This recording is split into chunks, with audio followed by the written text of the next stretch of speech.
بسم الله الرحمن الرحيم السلام عليكم ورحمة الله وبركاته.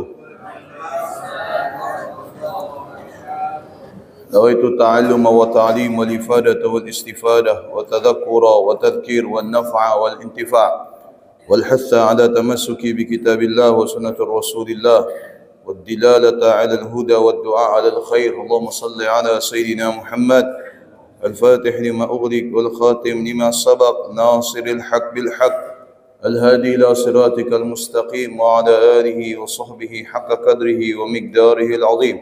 سبحانك لا علم لنا إلا ما علمتنا إنك أنت العليم الحكيم. رب اشرح لي صدري ويسر لي أمري واحلل عقدة من لساني يفقه قولي. وصلى الله على سيدنا محمد وعلى آله وصحبه وسلم. والحمد لله رب العالمين. الحمد لله رب العالمين وبه نستعين على أمور الدنيا والدين والصلاة والسلام على أشرف الأنبياء والمرسلين سيدنا محمد وعلى آله وصحبه أجمعين.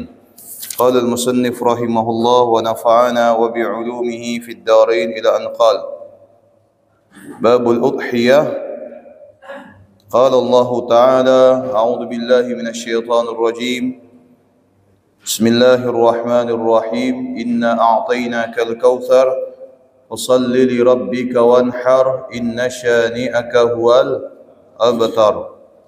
وقال النبي صلى الله عليه وسلم ما عمل ابن آدم يوم النحر من عمل أحب إلى الله تعالى من إراقة الدم وإنها لتأتي يوم القيامة بلهومها وأظفارها وأشعارها وإن الدم لا يقع من الله بمكان قبل أن يقع على الأرض فتيبوا بها نفسا. وقال في الخبر عظموا ضحاياكم فإنها على الصراط متاياكم. صدق الله العظيم وصدق الرسول النبي الكريم ونحن على ذلك من الشاهدين والشاكرين والحمد لله رب العالمين. Hadirin jamaah masjid Wastabiqul Khairat yang dirahmati Allah Subhanahu wa taala. Beberapa hari lagi kita akan menyambut hari raya Idul Adha yang insya-Allah jatuh pada hari Senin, tepatnya pada tanggal 10 Zulhijjah 1445 Hijriah. Dan sebelumnya kita akan berpuasa pada hari Arafah, yaitu pada tanggal 9 Zulhijjah, tepatnya pada hari Minggu. Dan yang memungkinkan juga untuk berpuasa Tarwiyah yang insya-Allah jatuh pada tanggal 8 Zulhijjah, tepatnya pada hari Sabtu. Mudah-mudahan semuanya diberikan kemudahan oleh Allah untuk senantiasa menjalani berbagai macam aktivitas ibadah di 10 hari pertama bulan Dzulhijjah ini, dan semoga Allah menerima ibadah kita. Amin ya rabbal alamin. Maka pada kesempatan kali ini insyaallah saya akan menyampaikan, atau barangkali sudah pernah disampaikan oleh Dewan Guru yang mengajar di Masjid Fastabiqul Khairat ini. Namun ada baiknya apa yang saya sampaikan barangkali bisa menyempurnakan atau setidaknya mengulang kembali pengetahuan atau ingatan kita, atau setidaknya barangkali ada yang masih belum faham atau ragu atau bahkan khawatir terhadap berkaitan hukum udhiyah, kurban. Dan mudah-mudahan ini bisa membantu kita semua, dan agar apa yang telah kita laksanakan dicatat oleh Allah sebagai amal ibadah. Amin ya rabbal alamin. Pertama, ya, kurban itu hukum asalnya adalah sunnah muakkadah. Dalam sunnah muakkadah itu hukumnya kurban.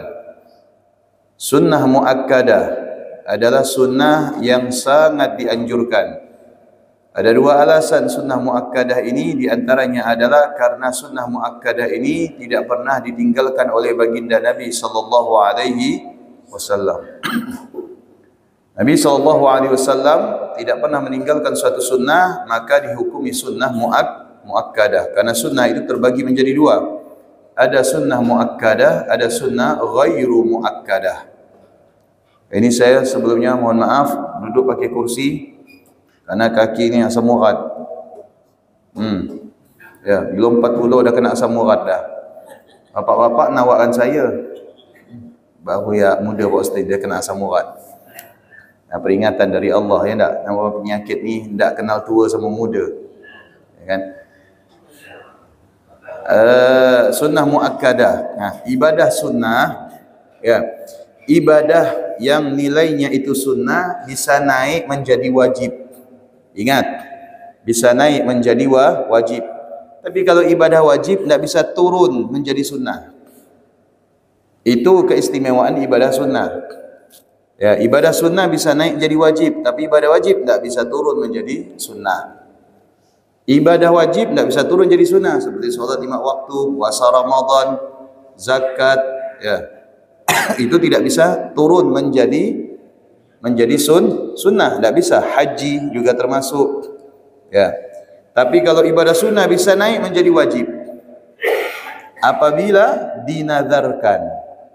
Nah, apapun ibadahnya, entah itu solat sunnah, qabliyah, ba'diyah, mutlaqah, rawatib, ya, dan lain sebagainya solat sunnah, kalau dinazarkan maka naik menjadi wajib, bukan lagi solat sunnah, maka wajib dikerjakan. Kalau ditinggalkan dosa, ya, ditinggalkan hukumnya berdosa karena mampu. Tapi kalau tidak mampu tidak apa-apa. Tapi kan tidak mungkin tidak mampu untuk solat sunnah, betul tak? Puasa sunnah dinazarkan itu bisa menjadi wajib. Puasa Senin Kamis, Ayyamul Bid, Ayyamus Sud, puasa Nabi Allah Daud, puasa 6 Syawal, puasa bulan-bulan haram, puasa Tarwiyah, Arafah, Ashura, dan seterusnya. Puasa yang sunnah dinazarkan naik menjadi wajib. Wajib untuk dikerjakan. Ya. Kemudian sedekah dinazarkan jadi wajib, padahal hukum sedekah itu sunnah. Begitu juga haji. Kalau haji pertama itu haji wajib. Ya, umroh pertama umroh wajib. Tapi haji kedua, umroh kedua itu menjadi sunnah. Seperti Haji Muhyiddin. Ya kan, sudah haji dua kali. Haji keduanya sunnah. Tidak sebagaimana haji pertama wajib. Tapi kalau yang kedua ini dinazarkan haji atau umroh, maka jatuh wajib. Ya. Nah, itu ibadah sunnah bisa menjadi wajib. Termasuk kurban bisa menjadi wajib apabila dinazarkan. Dan kalimat nazar tidak serta-merta harus menyertakan kalimat nazar, lafaz nazar. Tanpa menyertakan lafaz nazar sekalipun jatuh hukum nazar. Contoh misalkan, kalau tidak hujan subuh ni saya ke masjid. Ternyata tidak hujan. Adalah solat rumah, ya lah ngantuk mata ni. Ya, wajib dia solat ke masjid karena mampu dan cuaca tidak hujan. Tidak ada halangan dia ke masjid karena ada kemampuan. Ya, begitu juga dengan hukum udhiyah, kurban. Kalau dia itu berjanji, itu kan janji judulnya. Walaupun orang tidak mengucapkan kalimat janji, itu sudah janji sebenarnya. Ya, nanti bapak belikan kue, sabar. Itu sudah janji sebenarnya. Ditagih sama anak, kata dia belikan kue. Bila bapak bilang tadi, ya kan cuma bapak bilang saja, tapi bapak tidak janji. Itu sebenarnya sudah janji. Kalau libur sekolah bapak bawa jalan. Libur sekolah. Katanya mau bawa jalan. Jadi gimana? Nantilah kalau bapak sempat. Katanya liburan, kan udah janji. Mana ada bapak bilang janji? Janji itu tidak mesti bilang janji.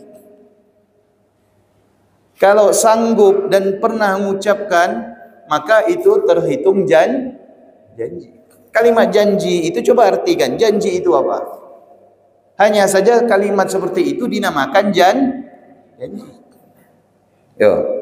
Contoh misalkan saya makan sesuatu, ada yang nanya, Pak Ustaz makan ke? Enggak, saya tidak makan, saya ngunyah. Sama saja, memasukkan sesuatu ke mulut namanya makan. Begitu juga dengan yang namanya nadar. Nadar itu tidak mesti mengucapkan kalimat nadar. Tapi kalau dia sanggup dan dia pernah berjanji untuk melakukan sesuatu tersebut, maka terhitung janji. Makanya jangan mudah nak traktir orang. Nanti saya dapat bonus, saya traktir ya. Ditagih sama kawan, kata ente nak traktir. Kan saya tidak janji. Betul tak? Nah, itu termasuk dalam hal kurban. Ya, kalau saya dapat gaji ke-13 nih, saya mau kurban. Keluar gaji ke-13. Ya, keluar gaji ke-13, diingatkan, katanya mau kurban. Tak bisalah saya nak kurban, saya nak ganti motor lo. Itu sudah termasuk nadar, walaupun tanpa mengucapkan nadar. Kalau misalkan mengucapkan nadar, terlebih mengucapkan nadar, ya, terlebih mengucapkan nadar itu sudah sangat kuat dan jelas. Saya nadar loh, kalau saya dapat arisan nih, ya, bulan Dzulhijjah saya nak kurban. Keluar arisannya, maka dia wajib kurban. Ya. Kalau dia belum berkurban, misalkan ada keperluan lain Pak Ustadz, nak daftarkan anak sekolah loh Pak Ustadz, karena barusan lulus, nak pindah dari SD ke SMP nih, bagaimana? Uangnya kepake. Oke, tidak masalah, ini urgen. Atau mau biaya berobat, tidak apa-apa, urgen. Tapi ketika dia dapat dana lagi, sekalipun tidak musim kurban, maka dia tetap wajib kurban. Walaupun di Rabiul Awwal, walaupun di Rabiul Tsani, walaupun di Rajab, walaupun di Syaban, walaupun di Ramadan, dia tetap kurban. Dia sembelih apa yang dia niatkan. Kalau kambing ya kambing, sapi ya sapi. Hanya saja ingat, kurban hukum wajib, kurban yang hukumnya wajib, tidak boleh diambil bagian untuk dikonsumsi sendiri. Karena kurban hukum wajib semuanya disedekahkan untuk orang lain. Sekalipun tidak boleh diberikan kepada orang yang kita nafkahi. Istri, anak-anak, orang tua, mertua. Tidak boleh. Sudah? Ada kalimat lain yang menurut kita ini simple, sederhana, tapi sebenarnya ini berisiko besar. Karena kalimat ini kalau kita ucapkan, itu termasuk ta'yin, menentukan. Apa? Seperti, ini contoh, saya beli kambing. Ya, ditanya sama Bang Asep, Pak Ustadz, kambing buat apa? Lalu saya bilang, dengan menunjuk kepada kambing tersebut, saya bilang, ini buat kurban. Ketika saya melafadzkan ini buat kurban, maka kurban yang sebelumnya hukum asalnya sunnah menjadi wajib. Ya. Kurban yang asalnya sunnah menjadi wajib. Kenapa menjadi wajib? Karena sudah saya tentukan, kambing ini untuk kurban. Kambingnya ada, bukan berupa uang. Ya, kalau uang enggak, kambingnya ada, sudah saya sisihkan kambingnya dari kambing-kambing yang lain, kambingnya sudah sisihkan, ada kambingnya, sapinya, lalu saya bilang, kambing ini, sapi ini untuk kurban. Maka jatuh hukumnya yang semulanya sunnah menjadi wajib. Kalau sudah menjadi wajib, maka apa resikonya? Kambing ini bukan lagi milik saya.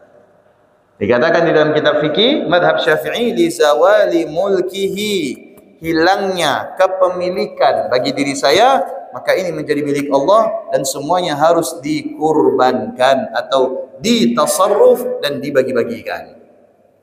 Andaikan saya mengambil karena ketidaktahuan saya dan kemudian saya tahu, maka hukumnya haram.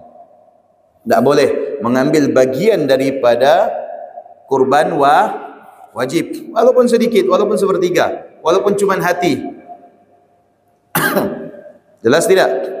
Mengambil bagian tidak boleh. Ketika saya tahu, maka saya wajib mengganti seberapa besar yang saya ambil, kemudian saya sedekahkan kembali.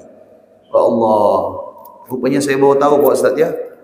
Itulah Pak Ustadz, cuman ya tahun kemarin saya begitu. Ditanya sama pengurus masjid, ya, mana kambing atau sapinya Pak? Ini kambing kurban atau sapi kurban saya. Dikasih saya sama orang masjid, jatah saya karena saya kurban.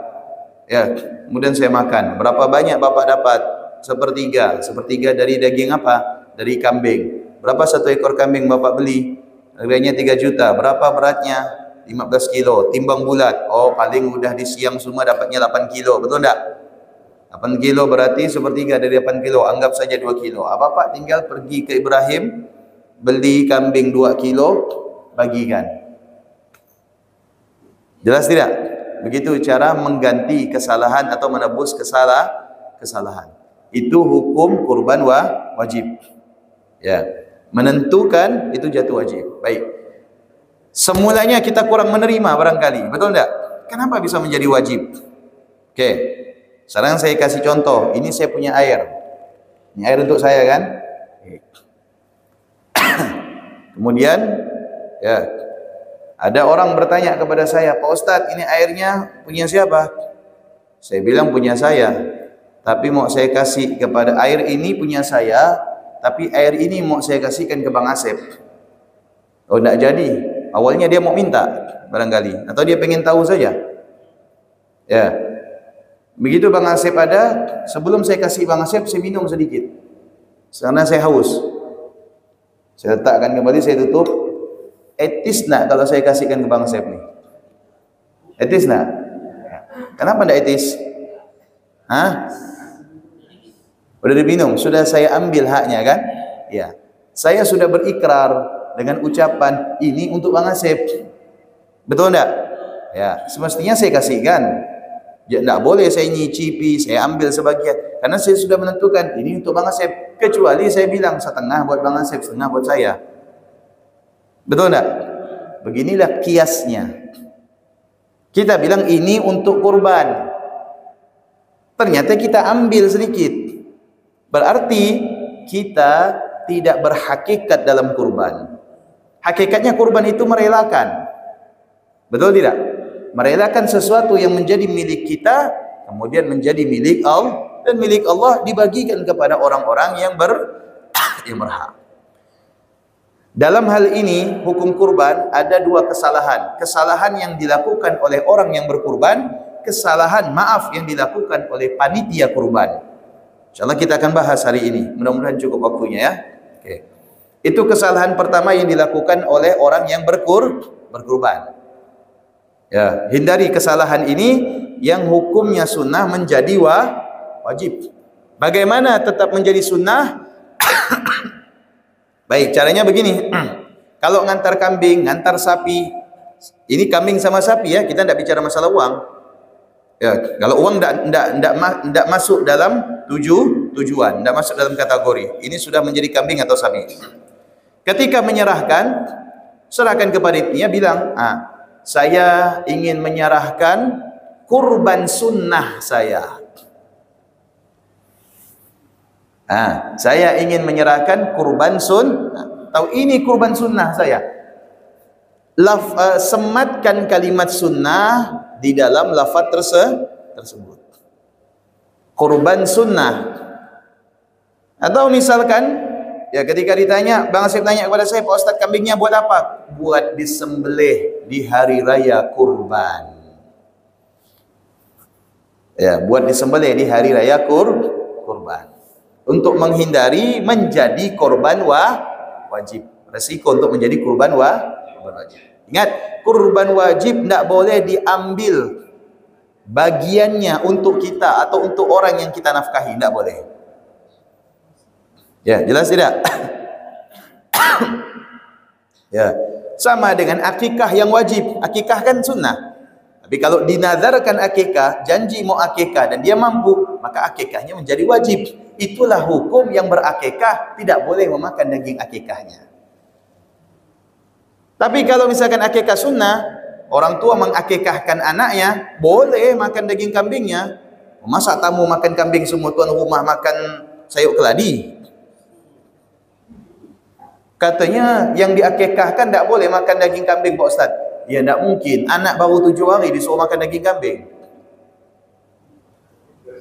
Tapi kalau akikah itu sunnah boleh. Mau yang makan orang tuanya, adik-beradiknya, datuknya, mbahnya, adiknya, buleknya, boleh semua. Yang tidak boleh kalau akikah itu menjadi hukum Jelas tidak? Paham ya? Oke. Yang kedua, kesalahan yang dilakukan oleh orang yang berkurban, hendaknya ingat, membeli hewan kurban itu tidak melihat bobot, tidak melihat ukuran, tapi yang menjadi syarat utama itu adalah usia. Yang menjadi syarat utama usia. Ya, kalau sapi minimal 5 tahun, kalau onta minimal 5 tahun, masuk tahun ke-6. Onta dan sejenisnya, entah itu onta Arab, entah itu onta Afrika, entah itu onta merah, entah itu onta putih, yang penting onta. Yang tidak masuk kategori burung onta. Nah, burung onta tidak masuk kategori walaupun ada ontanya. Ngerti tidak kira-kira? Jangan pula nanti Masjid Fastabiqul Khairat ada yang korban onta. Bertunggulah satu Dr. Wahid ini kayak apa ontanya? Rupanya turun dari truk burung onta. Ya, itu tidak masuk kategori. Onta minimal umurnya 5 tahun, masuk tahun ke-6. Adapun sapi dan sejenisnya, ya sapi atau kerbau sama. Kalau banteng Pak Ustaz, tidak tahu saya kalau banteng masuk kategori sapi atau enggak. Cuman mikir-mikir gak orang nak berkurban banteng nih, ya kan? Nah, harga lebih mahal, resikonya lebih besar. Kalau sapi atau kerbau dan sejenisnya, maka usianya minimal 2 tahun, masuk tahun ketiga.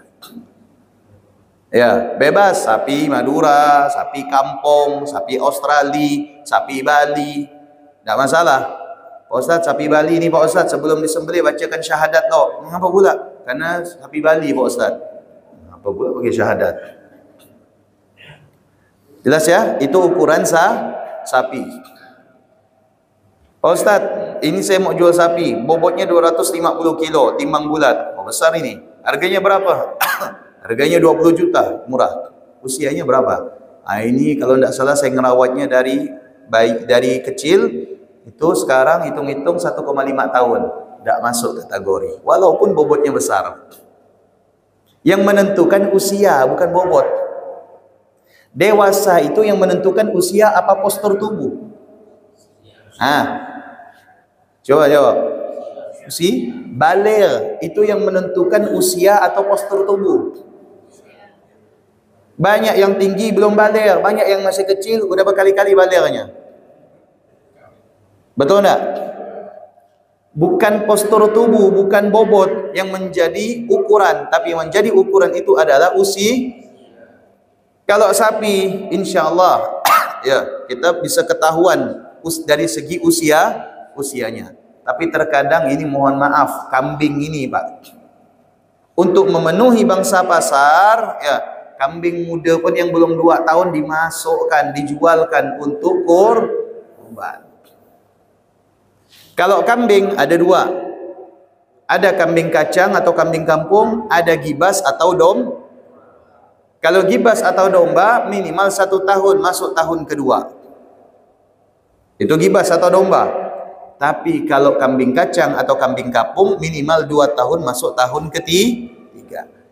Kambing kacang pada umumnya, kambing kampung itu usianya kalau sudah 2 tahun sempurna, tandanya salah satu giginya itu patah. Ya, salah satu giginya itu pernah patah, ada bekasnya, disebut dengan towel. Ya, disebut dengan towel. Ini towel buktinya. Pernah patah. Jelas tidak? Itu tandanya kalau kambing itu sudah sampai 2 tahun sempurna, boleh dikurbankan. Jalan 3 tahun istilah kita, apalagi berarti sudah sempurna. Kurang, tidak sah dijadikan kurban. Saya pernah diantarkan kambing kurban. Ya. Saya tanya yang ngantar, yang beli, Bapak udah tanya umurnya berapa? Pokoknya yang jual bilang, Pak Ustadz sudah cukup syarat kurban. Mudah-mudahan yang jual tahu hukum kurban, saya bilang. Begitu saya buka mulutnya, giginya masih gigi susu. Gigi susu tahu? Itu biasanya bilang gigi-gigi awal Saya bilang kecil-kecil, halus giginya itu. Saya bilang, ini kayaknya belum capai 2 tahun ini Pak, saya bilang. Oh iya gak Pak Ustadz? Iya, saya bilang. Lihatlah giginya. Saya bilang gitu kan. Teleponnya yang jual, suruh ngomong sama saya tanya, Pak, Bapak yang jual kambing tadi, yang beli sama jamaah saya? Iya Pak Ustadz. Ini kambingnya ini udah memenuhi syarat belum? Sudah Pak Ustadz. Apa syaratnya? Pokoknya sudah. Ya syaratnya apa? Saya bilang, udah Pak Ustadz, pokoknya kambing. Ya saya bilang, beli serigala siapa? Saya bilang gitu. Syaratnya apa dulu? Pokoknya saya pernah tanya ke Ustadz, cukup syaratnya. Enggak, saya mau tanya abang saya, syaratnya apa? Enggak jawab ya. Sekarang saya tanya Bapak, di antara syarat sah kurban kambing itu usianya minimal 2 tahun. Saya bilang, ini 2 tahun dah. Itu insya Allah 2 tahun. Enggak kata insya Allah, saya bilang. Ya, ini harus pasti, karena ini antara diterima dan ditolak. Sekarang Bapak sholat, bingung rakaatnya. Ya udah, sholat saja. Ya, enggak bisa memastikan berapa rakaat Bapak sholat. Enggak boleh. Maka dalam mazhab Syafi'i diambillah yang paling sedih kalau kita bingung. Kalau lebih batal. Kita sadar lebih rakaatnya, kita salam, batal sholatnya. Jelas tidak? Kalau kita sadar lebih, langsung duduk tahiyat akhir. Tapi kalau kita sadar, ya setelah yang namanya taslim, salam, sadar kalau lebih, maka batal sholat kita karena menambah rukun. Begitu dalam ibadah tuh pakai pasti, bukan pakai mengira-ngira. Betul tidak? Karena hukumnya wajib. Sama halnya dengan kurban, harus memastikan usia hewan kurban, tidak boleh mengira-ngira. Ya, kira-kira enggak, pastinya berapa Pak? Dia bilang, sudah masuk Pak Ustadz, ini giginya gigi susu masih Pak, saya bilang. Masih kecil-kecil ini giginya. Ini belum sampai 2 tahun. Baru dia bilang, oh iya ke Pak Ustadz, saya tak tahu gak, saya tahunya jual ya Pak Ustadz. Ya. Coba lah ngomong dari awal. Betul enggak? Oke, sudah dari segi usia, bobot itu enggak ngaruh. Ya, bobot itu enggak ngaruh. Membeli hewan kurban karena bobotnya banyak, usianya tidak memasuki syarat, meninggalkan hewan kurban yang bobotnya tidak banyak sementara usianya sudah mencukupi syarat, ini adalah kesalahan. Jadi faktor utama itu bukan bobot, bukan postur, bukan berat, tapi faktor utama itu adalah usia. Masalah kelamin bebas, mau jantan, mau betina sama. Boleh. Kurban dengan kambing jantan, sapi jantan, onta jantan sah. Kurban dengan kambing onta betina, sapi betina, kerbau betina, kambing betina juga sah. Hanya saja di antara kedua ini yang paling afdol adalah Kenapa yang jantan sering dijadikan kurban? Ayo, ada yang bisa jawab? Oh, perempuan banyak juga daging yang lebih besar, lebih banyak. Salah. Sudah? Jawabannya adalah karena di mana-mana laki-laki itu selalu menjadi korban. Dan perempuan tidak mau dikorbankan. Ya. Udah jelas dia nak melahirkan. Ini gara-gara kau ni, kata dia. Aku ni begini, lu dia yang hamil kayak kita gitu. Nak gurau ya saya ni, Bu. Ya, selang-seling lah biar tak serius benar. Tapi kenyataannya emang gitu kan? Gurau ya saya. Kan ada yang bilang seriak tak mau. Jelas ya? Bagaimana kalau ada yang mengantarkan hewan kurban, ternyata hewan kurbannya itu betina dan hamil? Apakah boleh disembelih? Kalau ini sudah diantar, berarti sudah terlaksana yang namanya transaksi. Ya, tetap kita sembelih. Karena ini amanah. Paham ya? Ini amanah. Tidak boleh telepon orangnya. Ambil ni, ngapa pula? Hamil punya kau ni. Tidak mau kami sembelih, tidak boleh katanya. Siapa bilang tidak boleh? Ya, tapi kalau belum transaksi ditukar saja dengan yang kau sih tahu yang punya. Ini hamil ni, tidak tahu ke bapak yang jual ni? Oh, tak tahu saya hamil. Sebenarnya kalau bapak jual ni rugi karena dapat double saya. Ya, ini bakal melahirkan. Tukar dengan yang jantan, boleh. Atau tukar dengan betina kalau harganya mahal, uang tidak cukup. Tukar dengan yang betina, tetapi yang tidak dalam keadaan hamil. Kalau hamil, misalkan saya sebagai panitia dapat kurban sapi atau kambing hamil, ya saya sembelih karena ini amanah. Sudah. Kalau saya jual Pak Ustadz dengan peternak sapi atau kambing ditukar dengan jantan, tidak boleh kecuali sepengetahuan pemilik kurban. Jelas ya? Paham ya? Oke.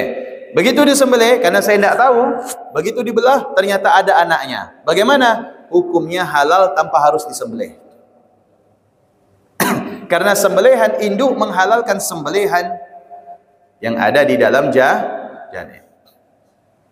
Tidak usah gini Bu, kalau udah jadi gulai enak. Sudah? Baik. Yang ketiga, ya, kurban itu ya harus berkurban dengan yang terbaik. Makanya saya sampaikan tadi, azimu dhahayakum fa innaha 'ala sirati matayakum. Perbaiki ya kurban kalian, karena sesungguhnya kurban ini di hari kiamat nanti sesuai dengan apa yang kita kurbankan menjadi kendaraan. Di dalam syarat kurban tidak boleh ada celah atau aib. Aib itu artinya celah. Celah di sini apabila celah tersebut bisa mempengaruhi harga seekor unta, seekor kambing atau sapi. Celahnya itu cacat atau aib. Jelas? Kalau sudah ada celah yang masuk kategori syariat, maka tidak sah dijadikan kurban. Contoh, ada orang yang berkurban ya sapi, ternyata sapinya itu buta, tidak sah. Pak Ustadz, yang dimakankan dagingnya bukan matanya. Walaupun kenapa? Karena ini yang Bapak kurbankan, sapi buta ini akan jadi tunggangan Bapak di akhirat. Kalau udah buta nanti payah nak nonton kita, mana surga mana neraka, bingung dia. Ujung-ujungnya nyebor ya tak? Ini di dunia ya dibawa, kadang masuk ke parit, nabrak pokok kelapa karena buta. Mau Bapak di akhirat nanti begitu datang sapinya, kan Allah, Nabi kan sudah bilang, wa innaha la ta'ti 'ala luhumiha wa azfariha. Sesungguhnya hewan kurban akan datang lengkap tanpa berkurang sekalipun. Tidak mungkin di dunia kurban sapi buta, begitu di akhirat sapinya bisa melihat jelas. Tidak mungkin. Allah akan ganti sesuai dengan yang dikurbankan. Makanya kita kembali ke zaman Nabi Adam. Ketika dua putra Nabi Adam, Qabil dan Habil, disuruh berkurban, siapa yang mendapatkan Iklimah, saudari perempuannya, ya, jadi ceritanya begini, ya, Hawa itu ngandung anak dua langsung, kembar, tapi kembarnya laki-laki perempuan, ya. Qabil ini lahir dengan Iklimah, itu dianggap kandung. Kemudian hamil lagi yang kedua. Namanya siapa? Habil dengan Yaudah. Ya. Ini dinamakan kandung. Ini Qabil dengan Iklimah tidak boleh nikah karena kandung. Kandung syariat dulu itu kalau lahir bersamaan. Tapi kalau kandung syariat Nabi Muhammad walaupun tidak bersamaan, selama dari satu janin tetapkan kandung karena satu nasab. Paham ya? Qabil ya menginginkan Iklimah, Habil menginginkan Iklimah. Kenapa tidak menginginkan saudari? Kenapa tidak menginginkan perempuan yang satunya yang bernama Yaudah? Karena Qabil itu jauh lebih cantik daripada Yaudah.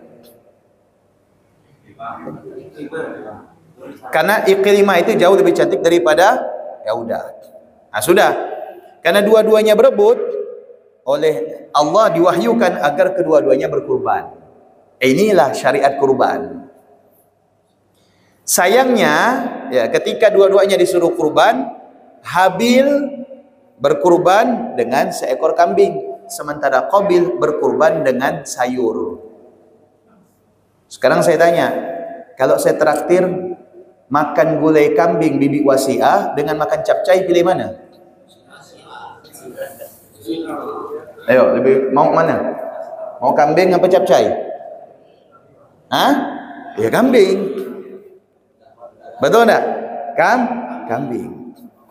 Sekarang lihat. Sekarang ini kan sering ada semacam stigma, sedikit yang penting ikhlas. Salah. Ya. Sedikit yang penting ikhlas itu salah. Itu bagi orang yang tidak mampu barangkali. Seadanya. Tapi kalau bagi orang yang mampu sebagaimana Habil, dia berkurban dengan unta. Ya, dia berkurban dengan kambing. Padahal bisa saja dia berkurban dengan sayur-sayuran, buah-buahan, gandum, kurma, dan seterusnya, bisa saja. Tapi dia kasih unta karena dia tahu yang dimiliki yang paling terbaik itu unta. Tidak mau dia dengan sayur, maka diterima oleh Allah. Fatuqbila ahaduhuma min ahadihima wa lam yataqabbal min al-akhar. Fatuqbila ahaduhuma wa lam yataqabbal min ahadihima wa lam yataqabbal min al-akhar. Maka diterima kurban yang satu, kurban yang lain tidak diterima. Fatuqibbal ahaduhuma wa lam yataqabbal minal akhar. Maka apa penutupan daripada ayat tersebut? Innama yataqabbalallahu minal muttaqin. Semakin besar Anda berikan, menunjukkan semakin besar ketakwaan Anda kepada Allah. Bukan ngasih kecil, oh ini ikhlas nih, dan ngasihnya kecil. Nah. Oh, dia ngasih kecil ngapa? Karena takwa kepada Allah. Nah. Semakin besar Anda memberi di jalan Allah, ya, semakin besar rasa takwa Anda kepada Allah. Karena memberi itu dasar takwa kepada Allah. Itu yang dialami oleh Habil. Maka kurban Habil diterima, kurban Qabil tidak diterima. Makanya kita diperintahkan oleh Nabi untuk berkurban yang terbaik. Loh, kita maunya kendaraan kita di akhirat itu cepat, super, ekspres, jet, kilat. Tapi di sini dikasih kambing kuhap. Udah itu pincang lagi. Udah itu buta lagi. Betul enggak? Iya. Datang ke sini ngeper-ngeper karena mabuk perjalanan satu hari. Berharap dari Allah, ya Allah jadikanlah tunggangan yang terbaik, melesat, kilat, ekspres, tanpa singgah-singgah lagi. Berharap ini padahal mampu untuk berkurban yang terbaik. Ini salah. Berarti tidak menunjukkan ketakwaan kita kepada Allah. Jelas tidak? Aib yang tidak masuk kategori syarat kurban: buta, maaf, juling,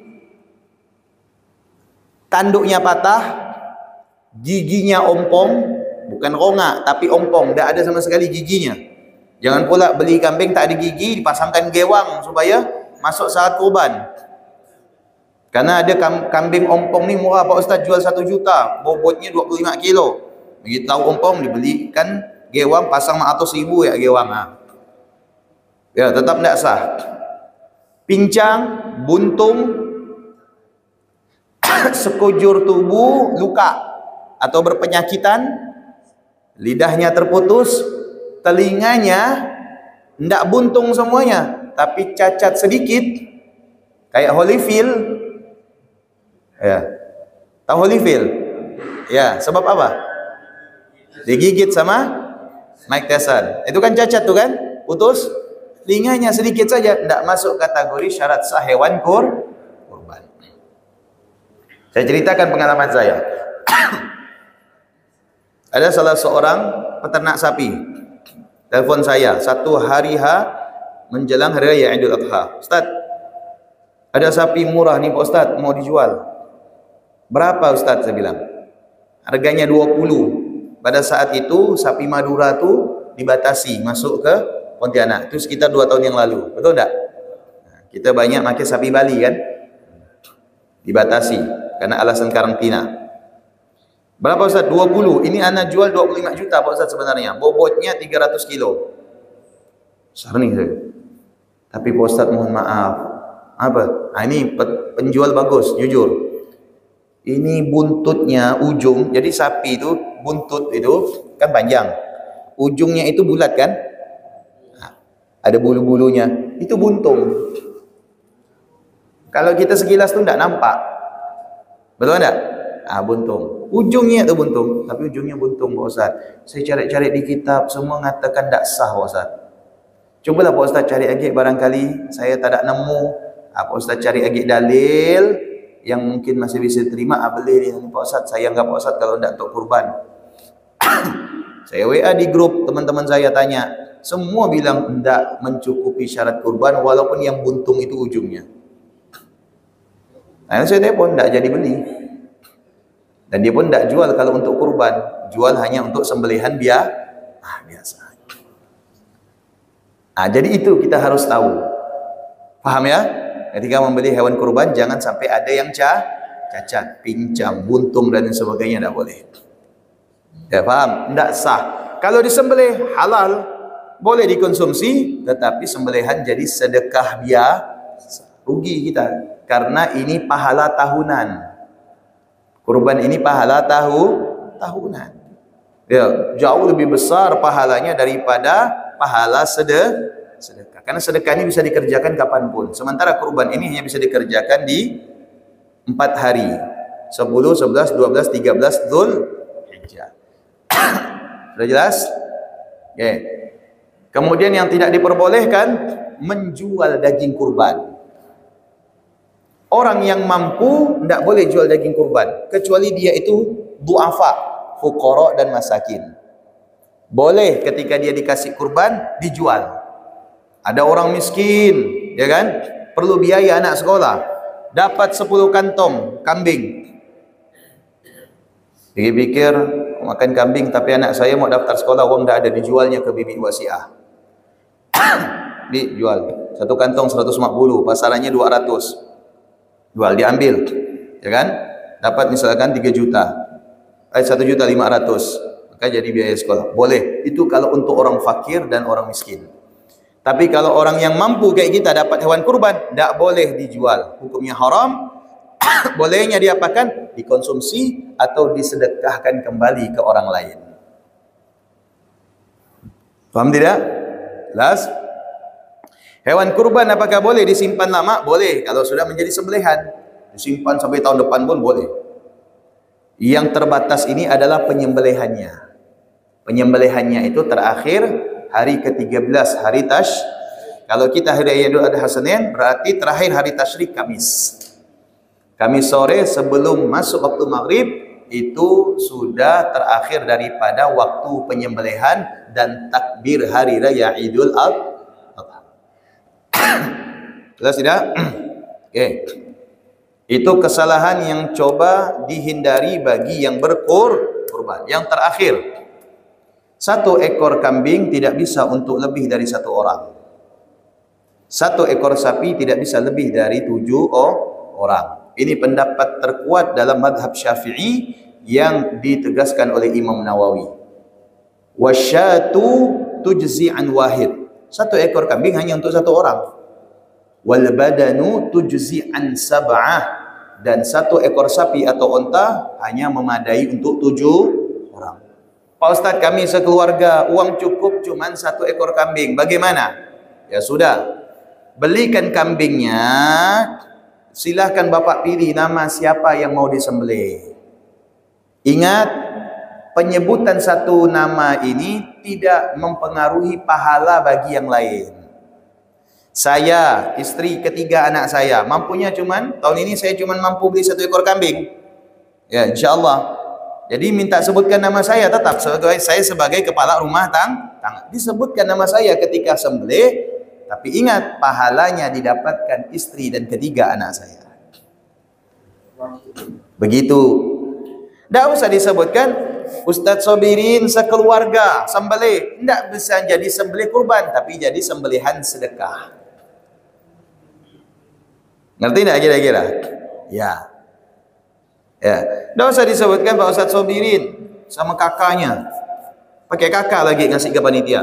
Ustadz Sobirin bersama istrinya Suryati, ketiga anaknya Muhammad Zain, Muhammad Nabil, Muhammad Ali. Disebutkan 3-tiganya. Disembelih, jadi sedekah, tidak jadi kurban. Sebutkan 1 saja, istri dan ketiga anak dapat pahala. Tapi kalau istri saya mampu, ketiga anak saya mampu untuk beli kurban, afdol berkurban semuanya. Karena sudah masuk kategori mampu. Ngerti kira-kira ya? Apalagi 1 kambing nyerahkan 1 kakak. Isinya kakak 12 orang. Minta 12 kantong. Ya nyembelih seorang lah kambing, mana cukup. Itu namanya numpang nyembelih. Iya, ini saya alami. Ada orang antar kambing, Pak Ustadz, saya minta 9 kilo. Kambing yang diantar cuma 15 kilo, belum sembelih. Sembelih paling sisa 9 kilo, betul tak? Dari 15 kilo, berat kepalanya, jeroannya, kulitnya. Betul tak? Belum dosanya. Nah, kambing tidak ada dosa. Ya kan? Ya. Minta 9 kilo, saya bilang, Pak, kalau Bapak minta 9 kilo ni, kira-kira daging kambing Bapak ni berapa enggak? Pokok 9 kilo Pak Ustaz, buat saya bagi-bagikan. Ini kambing Pak, bukan sapi, saya bilang. Kalau sapi ya lah, ini kambing. Kenapa yang Pak Ustaz? Ya Bapak lihat ya, nanti sembelih dulu, nanti kita timbang. Sembelih, dah sembelih kulit, kepalanya. Nah itu udah siap-siang, bulat-bulat digantung, timbang. Dapatnya berapa? 8 kilo. Nah Bapak nak minta 9 kilo, berarti Bapak song lah, saya bilang. Betul tak? Ada lagi. Ini cerita pengalaman saya sebagai ketua panitia kurban. Ada lagi orang ngasih sapi sekeluarga 7 orang. Pak, saya minta daging tok, daging A ini ya. Dia minta per orang 7 kilo. 7 kali 7 berapa? 49. Udah itu dia minta lagi 7 kantong buat dibagi-bagikan. Berarti berapa yang dia dapatkan? Sapi ini biasanya setelah disembelih, timbang daging bulat itu 90 kilo. Tidak sama tulang ya. Itu 90 kilo. Itu salah satu cara mengetahui bobotnya itu dengan menimbang jantung. Jantungnya 9 berarti 90 kilo. Betul Beb ya? Ya, 10 berarti 100 kilo. Umumnya seperti itu. Dia minta seperti itu. 7 tambah 7 kantong. Ini yang dagingnya udah 49 kilo. Belum lagi tambah tulang. Dan kita cuma bilang apa? Bapak sembelih seorang, kami minta. Ini yang tidak difahami oleh yang berkurban. Jelas tidak? Paham? Kemudian yang berkurban dianjurkan untuk melihat sembelihan hewan kurbannya. Karena setiap yang kita lihat itu ada ampunan Allah, sebagaimana perintah Nabi kepada Fatimah. Apa kata Nabi? Qumi fashhadi fa inna likulli qitratin qitratin damin tufari laki dzambaki. Berdiri dan saksikan sembelihanmu wahai Fatimah, karena setiap tetesan darahnya yang jatuh itu ada ampunan Allah terhadap dosa-dosamu. Jadi utamanya kalau kuat ya, dilihat ya sembelihan itu sampai selesai. Paham tidak? Ini untuk yang berkurban. Untuk panitia. Untuk panitia dikatakan di sini dalam kitabnya Imam Nawawi, wala yamlikul wakil min at-tasarruf ila ma yaqtidi. Bahwasanya panitia atau wakil dari penyembelihan hewan kurban tidak bisa memiliki hak kecuali hanya mentasarrufkan. Ya, tidak memiliki hak lebih kecuali mentasarrufkan. Apa artinya mentasarrufkan? Tugasnya hanya membagikan sesuai dengan izin muwakkil, sesuai dengan izin orang yang berkurban. Ya. Min jihatin nutuk atau min jihatil urfi lianna tasarrufu bil idni fala yamku illa ma yaqtadihu idin wal idin ya'rifu bin nutqi wa bil urfi. Artinya adalah karena tasarruf wakil harus sesuai izin yang berkurban. Membagikan hewan kurban sesuai dengan izin yang berkurban. Sedangkan izin sendiri bisa diketahui dengan ucapan atau dengan kebiasaan. Masalah yang berlaku di masyarakat kita tentang kurban itu terkadang menyalahi aturan. Salah satu contoh pertama, ini kesalahan yang barangkali dari sisi panitia. Apabila seorang panitia markup harga daging, harga seekor sapi atau kambing, ya, tanpa seizin yang berkurban, itu tidak boleh. Saya kasih contoh nih ya. Ingat yang saya sampaikan ini atas dasar cinta, bukan benci, supaya kita semua ini selamat. Jangan sampai hanya karena untung 1 juta, daging 2 kilo, tanggung jawabnya berat di akhirat. Ya kan? Nah, kita pengen semuanya selamat, yang berkurban, yang panitia semuanya selamat, tidak mendapatkan resiko. Bikin banner, ya, sapi 20 juta misalkan, kambing 3 juta. Ya udah, patungan orang, misalkan anggap 1 orang 3 juta atau 2 juta. Begitu terkumpul uangnya 20 juta, pergi ke peternak sapi. Ya, mana sapi harga 20 juta? Ini Pak, bobotnya berapa? 200 kilo. Tapi kan bisa kurang kan? Bisa, buat Pak Haji bisa. Dan untuk masjid ni mau ambil 5 ekor. Habis dealnya 18 juta. Ada untung tak? Ada untung tak? Berapa untungnya? 2 juta. Ini berisiko. Walaupun dengan alasan untuk operasional. Jika tanpa seizin yang berkurban. Berisiko. Kenapa? Karena tugas panitia itu hanya membagikan, menyalurkan. Tugasnya tidak lebih, apalagi sampai mengurangi dan melebihkan harga hewan kurban. Ya. Tapi Pak Ustadz, kita perlu dana operasional. Tahu kita, ada celahnya supaya ini diperbolehkan. Bagaimana caranya? Caranya pertama, izin kepada yang berkurban. Pak, ini memang tertera 20 juta, tapi kita nego nanti di tempat. Untungnya kita buat operasional kurban, karena operasional ini beli timbangan segala macam operasional kurban tidak boleh dari kas masjid, tidak boleh ya. Walaupun memberi makan kepada panitia kurban tidak boleh, karena ibadah kurban tidak masuk dalam kemaslahatan dan kemakmuran masjid. Ibadah kurban itu adalah ibadah sendiri, tidak boleh. Saya kasih contoh, misalkan saya mau mengadakan tahlilan orang tua saya, ya, di masjid. Tapi saya minta kepada Bang Asep untuk masjid mengeluarkan makanan guna memberikan kepada setiap yang hadir di tahlilan orang tua saya. Boleh tak? Tak boleh. Karena ini untuk kepentingan saya. Ya, untuk kepentingan yang berkurban, minta kepada yang kurban untuk tanggung jawab konsumsi terhadap panitia. Karena udah bantu nyembelihkan, nyalurkan, bagikan, memudahkan kepada yang berkurban. Tak boleh dibeli dari uang makan siang panitia, plastik, tali tambang, timbangan. Jelas tidak?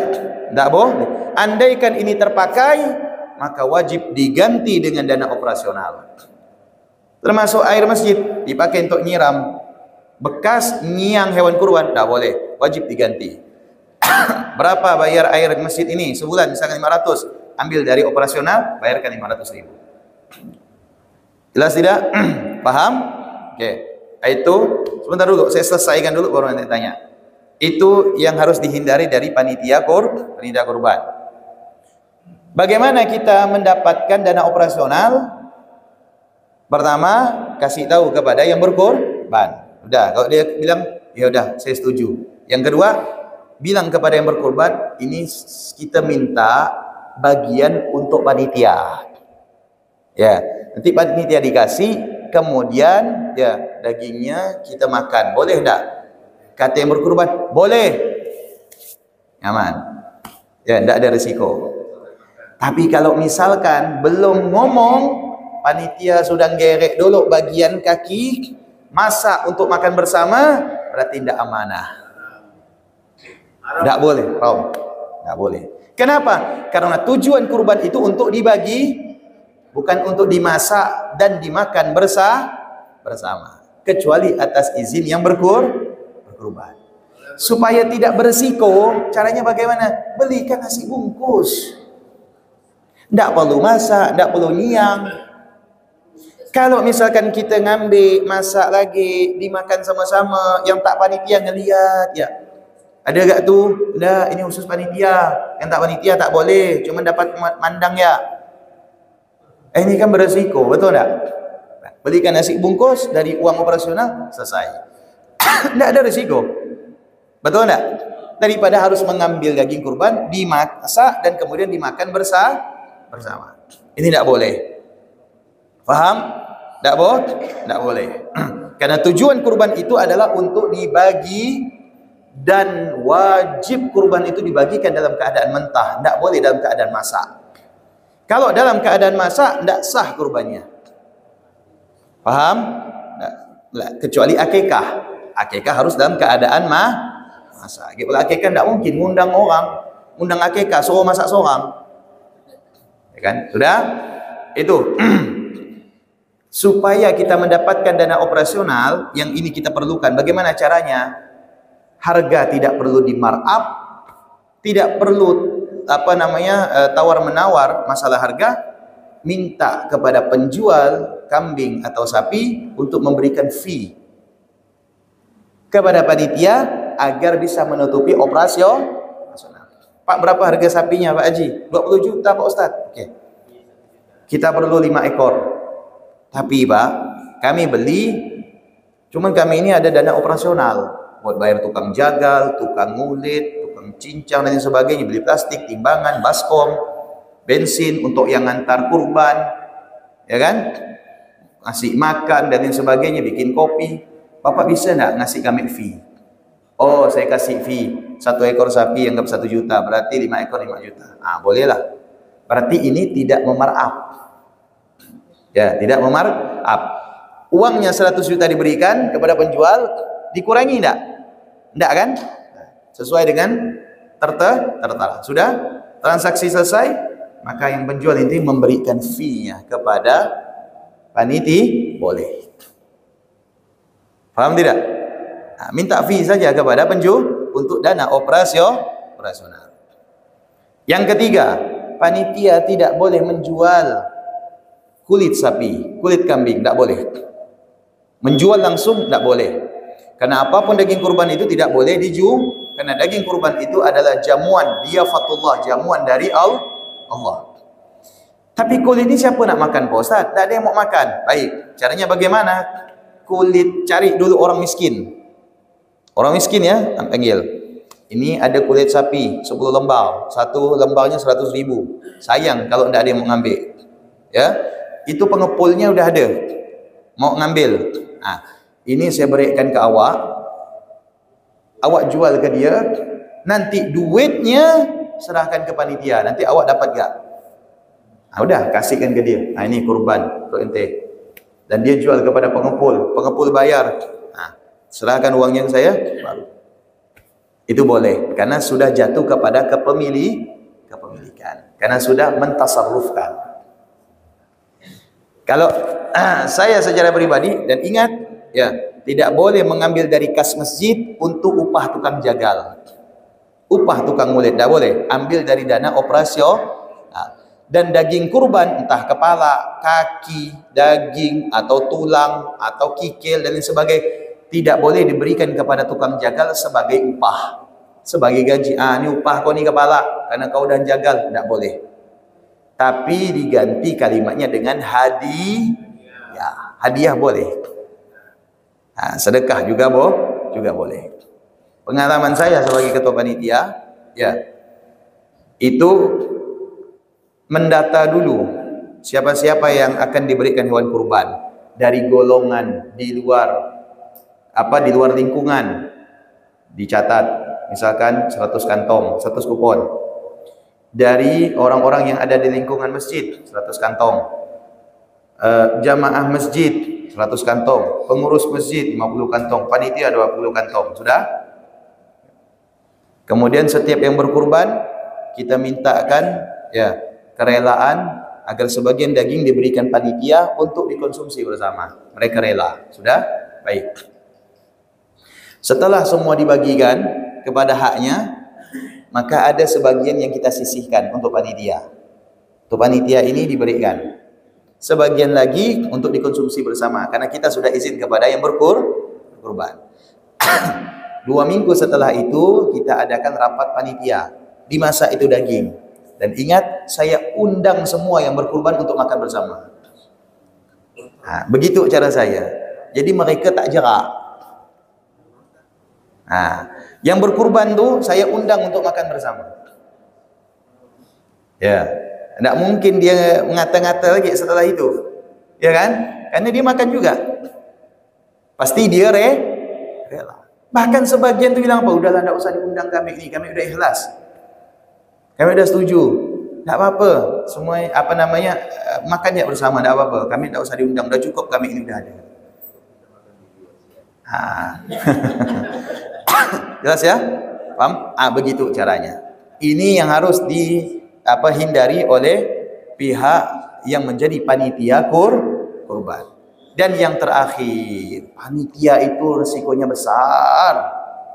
Ya, besar. Apa yang kita dapat tak sebanding dengan resiko yang kita terima. Berapa sih yang didapat panitia tu? Paling banyak. Paling 2 kilo. Paling 3 kilo. Tapi kalau sapi dan kambing yang diamanahkan ke kita, yang semulanya mencukupi syarat kurban, kemudian sebab kita menjadi hewan tersebut tidak mencukupi syarat kurban karena cacat, maka tanggung jawab kita. Saya datang antarkan sapi baik-baik, kasih ke Bang Asep. Bang Asep, ini sapi untuk disembelih hari raya Idul Adha. Baik Pak Ustaz, dicek sehat nih, sehat. Ditambatlah di tanah kosong sini. Yang jaga lengah, sapi ini masuk paket, pek, kakinya patah. Resiko tak? Jangan kita bangga jadi panitia. Ya kan? Resikonya besar. Masjid ini kurbannya banyak, 20 ekor. Banyak ya? Tanggung jawab panitia juga semakin besar. Tanggung jawab panitia juga semakin besar, bukan? Itu yang ngurus kurban di Masjid Al-Falah, teman saya, Ustaz Hamidur Rahman. Saya tanya, berapa sapi Masjid Al-Falah? Cuma 1 ekor. Alhamdulillah, kata dia. Tak besar risiko. Semakin banyak sapinya Pak Ustaz, semakin orang tu ribut. Ribut yang ada. Panitianya ribut, yang nerima pun ribut. Semuanya ribut. Kita pernah dapat 15 ekor. Bukan nyaman Pak Ustaz. Ribut. Nak bertinju, nak berapa. Panitianya nak bertinju. Jangan kita nganggap satu masjid banyak kurbannya, itu ukuran kesuksesan. Belum tentu. Ini kurban amanah. Ya, kalau dia nyalurkannya betul, sukses. Tanggung jawabnya betul, tapi kalau caranya yang sebagaimana saya sampaikan tadi, ada kesalahan yang tidak bisa dihindari, maka ditanggung jawab sebagai panitia. Panitia itu hanya mewakilkan. Ketika serah terima hewan kurban, bilang kepada yang berkurban, apa? Ini sapinya kita akan berikan kepada fuqara, kepada tetangga-tetangga masjid yang muslim, kepada jamaah masjid, kepada pengurus masjid, dan kepada panitia. Gimana? Sesuai enggak? Cocok enggak? Kata yang berkurban, cocok, enggak apa-apa. Ya udah, selesai. Nyaman gitu. Tapi kalau misalkan ya panitia yang berkurban bilang, "Oh, banyak benar dibagi ni. Nanti cukup enggak, ada masalah, saya ganti lah kurban tempat lain." Ya udah, enggak masalah. Saya kasih contoh misalkan. Bang Asep nelpon saya. Pak Ustaz, saya ada beli kambing nih. Ya, minta sembelihkan Pak Ustaz. Ya, untuk hari raya kurban. Okeylah. Kambingnya diantar tempat saya. Saya sembelihkan. Saya sembelih, saya kuliti. Husnuzon saya, Bang Asep ini kurbannya untuk saya semuanya. Karena 1 ekor kambing. Husnuzon saya sembelih lah, saya kuliti, saya cincang, saya simpan kulkas, saya masak, saya makan anak beranak. Besok Bang Asep nelpon, Pak Ustaz, macam mana agak kambing tu? Udah selesai? Udah, dari kemarin dah Bang Asep selesai dah. Gimana agak Pak Ustaz? Dapat berapalah dagingnya? Ngomong apa Bang Asep? Saya ada rencana nak bagi-bagi kan enggak kambing tu.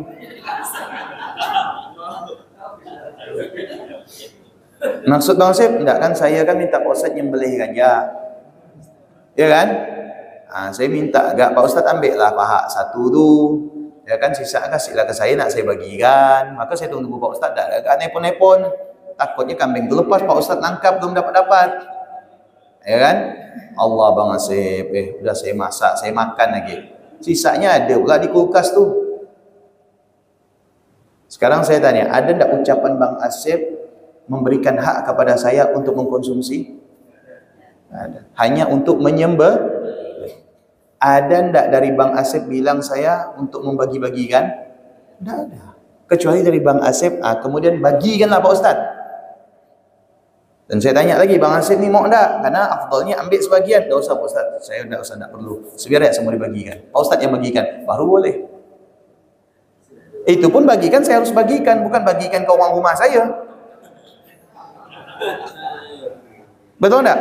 Ambil sebagian saya, maka kemudian sisanya saya bagikan dalam keadaan mentah. Beginilah posisi kita sebagai panitia, enggak lebih. Ya, enggak lebih.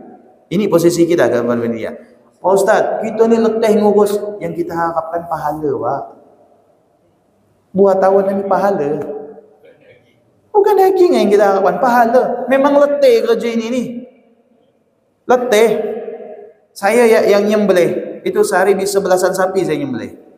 Kalau kambing tu udahlah, enggak usah masuk hitungan. Kadang dikasih, kadang enggak, ya saya terima. Nah, saya ngotot minta mana bagian saya ni.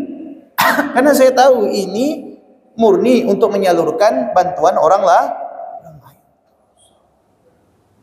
Betul enggak? Ya, begitulah posisi kita sebagai panitia. Nah, kalau misalkan saya matok satu sapi, saya patok 500.000 kalau nyembelih. Mana ceritanya? 5 sapi sudah berapa? 2.500.000. Enggak ada yang mau orang. Enggak ada yang mau orang berkurban. Karena ini buat tahunan. Jelas tidak? Itulah posisi kita sebagai panitia. Perjelas kembali akad kita dengan yang berkurban. Nah, itu sudah ya? Ayo mau tanyakan. Sudah, Bu? Assalamualaikum warahmatullahi wabarakatuh. Ya, silakan. Di sini, Bu.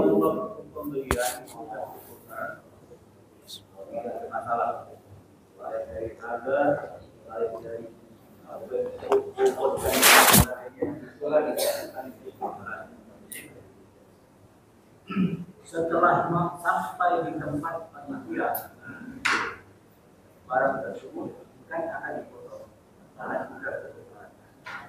Waktu dipotong ini, saya pernah melihat kadang-kadang cara memotong itu kan diikat. Lalu kena sapinya itu mungkin tidak tepat. Waktu mau ikat itu namun segala. Jadi sampai diikat terus kakinya yang pernah patah. Kedua, ada cacat luka sedikit. Dalam hal tersebut, apakah itu dalam memenuhi syarat atau Baik. Assalamualaikum warahmatullahi wabarakatuh. Kalau sampai patah, maka tidak memenuhi syarat. Makanya kita dianjurkan untuk apa? Fatibu biha nafsan. Berlaku kasih sayang kepada hewan yang bukan karena dikurban itu seenaknya kita. Makanya sebelum hewan itu disembelih dikasih makan cukup, kemudian dikasih minum cukup, dihelus-helus kepalanya. Ya kan? Nah, itu. Bukan karena mau dikurbankan dibanting, dipejak, tidak boleh. Makanya salah satu cara agar satu kaki di antara 4 kaki sebelah kanan itu dilepas supaya mempermudah ruhnya itu keluar. Kalau patah tidak sah, tapi kalau luka sah. Karena itu luka tidak mengurangi kualitas hewan kurban. Ibu. Assalamualaikum warahmatullahi wabarakatuh. Ya. Saya gini Ustaz, tahun ini misalnya suami kita gitu kan, terus ada yang bilang kalau tahun depan istri, tahun depan lagi itu, apakah misalnya ini suami terus atas nama suami terus gitu, ini kan mewakili keluarga gitu. Boleh, sama suami terus boleh. Nah, istrinya, anak-anaknya tetap dapat pahalanya. Itu aja. Bagi. Bentar ya. Waalaikumsalam. Jadi sekarang untuk mensiasati, jadi sekarang saya harus niatkan ini saya berniat sunat kurban saya. Iya. Kalau dari sekarang dalam hati boleh. Jadi begini. Jadi kalau misalnya nanti pas mau potong, jangan sampai panitia nanya saya yang potong dulu sebentar, baru potong deh, datang lagi. Iya. Jadi. Panitia nanya pula. Iya. Udah jatuh hukum sunnah. Ya. Jadi begini, ya. Niat nyembelih hewan kurban itu tidak mesti ya ketika disembelih. Ketika saya membeli, saya niat, maka tukang sembelih tanpa berniat sudah cukup. Ya. Sudah cukup. Karena yang memiliki itu lebih utama untuk berniat. Ya, saya beli sapi. Ya, saya dalam hati saya niatkan sapi ini untuk disembelih kurban sunnah. Ya kan? Sudah. Saya antar. Yang nyembelih lupa baca niat. Sama bismillahirrahmanirrahim, Allahu akbar. Sah. Karena niatnya sudah. Makanya kadang yang pengurus masjid dibacakan lagi niat, khawatir yang memiliki kurban ini lupa niat. Ya, lanjut. Satu lagi, bentar. Jadi kalau misalnya kita pelajar misalnya lah ya, ini wajib kita ingat. Kita ambil misalnya nih, ambil terus untuk karyawan itu masih kita nafkahi, Pak. Enggak. Boleh kan kita kasihkan ke karyawan? Boleh. Nah, karyawan tidak masuk yang kita nafkahi. Tidak boleh. Kita istri dan anak tidak boleh. Karyawan boleh. Ya. Pak Haji. Oh ibu, bentar dulu Bu. Bentar. Ibu dulu nih. Bentar.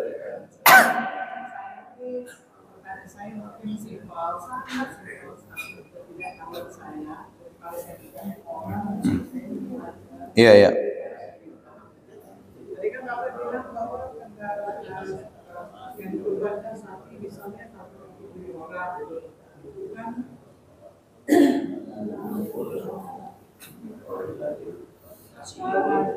Sebagai kendaraan kita di akhirat. Nah, terus yang menjadi pertanyaan saya adalah jika sapi itu yang berenang itu lagi transformasi orang itu kan sebagai kendaraannya. Iya. Jadi nanti di di akhirat itu syariat udah tidak ada.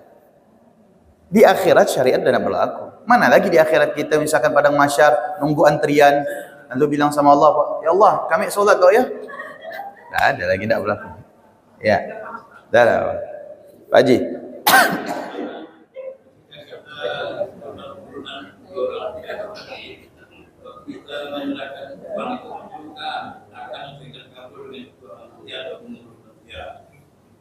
Kalau saya ini bukan kurban saya, kurban saya. Yang kedua, tadi kalau mengatakan bahwa satu kambing itu satu orang. Ada pendapat yang mengatakan jika Rasulullah berkurban dua ekor kambing, beliau memotong satu untuk Muhammad dan keluarganya, yang satu untuk umatnya. Yang ketiga kita minta izin untuk konsumsi bagian umat hanya satu orang, kita minta izin untuk satu orang. Yang ketiga, bagaimana yang ketiga? Kita mau makan atau untuk konsumsi daging. Ya. Namanya sapi kan 7 orang. Apakah kita memiliki 7 orang ini atau 1 orang wakil izin itu? Ya. Oke. Yang pertama tadi apa tuh Pak? Ya, ijab kabul. Ijab kabul itu hanya ada 2. Di bab ibadah dengan bab muamalah. Bab ibadah ijab kabul itu hanya ada di nikah. Bab muamalah ijab kabul itu hanya ada di dalam hal jual beli. Ijab kabul di dalam zakat, di dalam kurban itu sebenarnya hanya formalitas saja, tidak menjadi syarat sahnya kurban. Ngerti ya? Ya. Ketika ijab kabul mempermudah agar keperluan panitia itu diketahui. Keperluan panitia terhadap hewan kurban yang diamanahkan diketahui oleh pemilik kurban. Itu manfaatnya ijab kabul dari panitia kepada yang berkurban. Nanti Pak Haji ya. Yang kedua, masalah hadis Nabi. Ya, Nabi SAW itu punya keistimewaan yang tidak diberikan kepada kita. Termasuk keistimewaan Nabi itu banyak yang tidak bisa diberikan kepada kita. Sekarang saya tanya, contoh. Nabi itu punya istri berapa? 9. Ya kan? 9. Kalau laki-laki Muslim dibatasi menikah berapa banyak? 4. Kalau 9 boleh enggak? Kenapa enggak boleh? Kan Nabi 9. Nah, itu khususiyah Nabi. Keistimewaan buat Nabi. Nah, jelas ya? Keistimewaan buat Nabi. Yang tidak diberikan keistimewaan itu untuk kita, karena kita dibatasi. Oke. Nabi berkurban untuk dirinya dan keluarganya dan untuk umatnya. Maksudnya ini, kalau umatnya tidak ada yang mampu berkurban secara finansial, tapi punya niat, keinginan kuat untuk berkurban, maka dia tetap dapat pahala karena telah dikurbankan oleh Nabi 14 abad yang lalu. Itu kalau dia tidak mampu, pahalanya itu didapat. Makanya Nabi berkurban untuk umatnya yang tak mampu. Maksudnya, tapi kalau umatnya mampu tapi tak mau berkurban berharap doa Nabi, ada hadis Nabi yang lain, man kana lahu sa'atun falam yudhi fala yaqribanna musallana. Barang siapa yang ada kemampuan tapi tidak mau berkurban, jangan dekati tempat ibadah kami. Ini warning dari Nabi bagi orang yang mampu tidak mau berkurban. Paham ya? Nah, itu jadi itu keistimewaan Nabi. Dan kalau Nabi nak nurutkan, Nabi itu bukan kehidupan dalam keadaan bergelimangan harta. Nabi tidak punya ternak kambing, Nabi bukan juragan sebagaimana Sa'labah yang menjadi juragan kambing. Nabi bukan Sayyidina Utsman sebagai hartawan. Nabi bukan Abdurrahman bin Auf. Nabi kita hidup dengan kesederhanaan. Membeli 2 ekor kambing itu sudah sangat, bagi Nabi barangkali sudah sangat banyak. Sementara Nabi sehari-hari kadang makan, kadang apalagi di saat perang Khaybar, bagaimana Nabi itu mengganjal perutnya dengan 3 batu, menunjukkan 3 hari belum makan.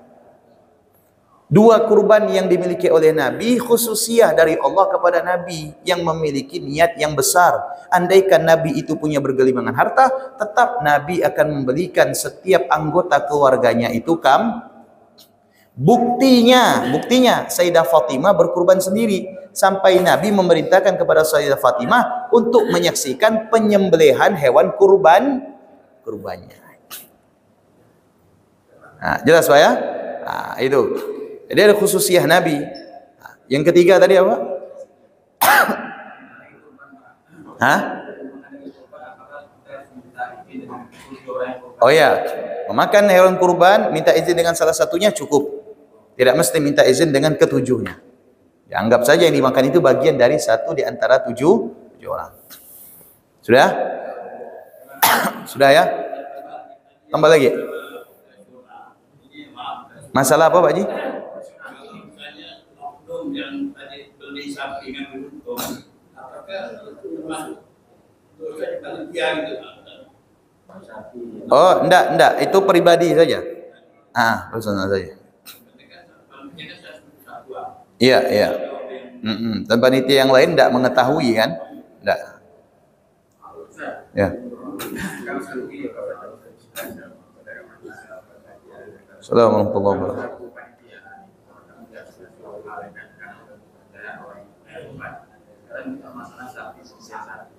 Sapi kalau kita beli dari awal, mungkin harganya bukan kan, mereka jual bukan di atas rata-rata ya kan, mungkin lebih. Kalau harga tinggi dari mereka, kita tidak sesuai kan, di mereka tuh dibawa dari operasional kita. Jadi bagaimana solusinya Pak? Kita sudah kawat semurah mungkin untuk mendapatkan operasional kita. Apakah itu menandakannya? Ya, kalau memang demikian, kita minta persetujuan kepada yang berkurban. Nah, kita transparansi saja bahwasanya kita memerlukan biaya operasional. Jadi kemungkinan harga sapi yang 20 juta ini termasuk biaya operasional Pak. Gitu. Oh ya, enggak apa-apa. Gitu. Jadi enggak perlu kita bilang harga 20 ini mungkin nak kita tawar 18 juta, 2 juta. Nanti timbul dugaan yang enggak. Bilang saja 20 juta ini termasuk biaya operasional. Penyembelihan, pengulitan, kebersihan, penyaluran, dan peralatan-peralatan untuk kebutuhan hewan kurban. Sudah? Wallahu a'lam bissawab. Mudah-mudahan bermanfaat. Bismillahirrahmanirrahim. Semoga Allah menerima amal ibadah kita. Semoga yang berkurban diterima kurbannya oleh Allah, dan semoga kurbannya menjadi kendaraan yang terbaik di hari kiamat. Dan semoga Allah Subhanahu wa taala jadikan apa yang kita kurbankan keselamatan bagi rumah tangga kita, keselamatan bagi pasangan kita, keselamatan bagi keluarga kita, keselamatan bagi harta kita, keselamatan bagi pekerjaan kita, keselamatan bagi jabatan kita, keselamatan bagi kendaraan kita di dunia, dan keselamatan bagi jiwa kita. Dan semoga Allah menjadikan hewan kurban yang kita kurbankan diganti dengan keberkahan, diganti dengan kemuliaan, diganti dengan pengampunan, dan diganti dengan kasih sayang Allah Subhanahu wa taala kepada kita. Semoga yang belum berkurban tahun ini oleh Allah diberikan kemampuan untuk berkurban di tahun yang akan datang. Semoga yang berkurban di tahun ini berkurban di tahun-tahun selanjutnya, dan semoga Allah menjadikan setiap helai bulu hewan kurban kita ampunan bagi dosa-dosa kita. Semoga Allah jadikan bulu setiap helai kurban kita rizki dan derajat yang tinggi di sisi Allah Subhanahu wa taala untuk kita semua. Semoga Allah mencurahkan rahmat dan ampunannya untuk kita semua, dan semoga Allah memberikan keselamatan, kemudahan dan kelancaran bagi para jemaah haji, dan kesehatan jasmani dan rohani, dan semoga Allah menerima amal ibadah mereka, ziarah mereka, dan segala macam manasik yang mereka jalani, dan semoga Allah jadikan mereka haji yang mabrur, dan mereka kembali dalam keadaan selamat, sehat walafiat. Dan semoga yang belum berkesempatan melaksanakan ibadah haji oleh Allah disampaikan untuk melaksanakan ibadah di atas tanah suci dan melengkapi rukun Islamnya. Amin ya rabbal alamin. Bismillahirrahmanirrahim. Subhanakallahumma wa bihamdika asyhadu an la ilaha illa anta astaghfiruka wa atubu ilaik. Assalamualaikum warahmatullahi wabarakatuh.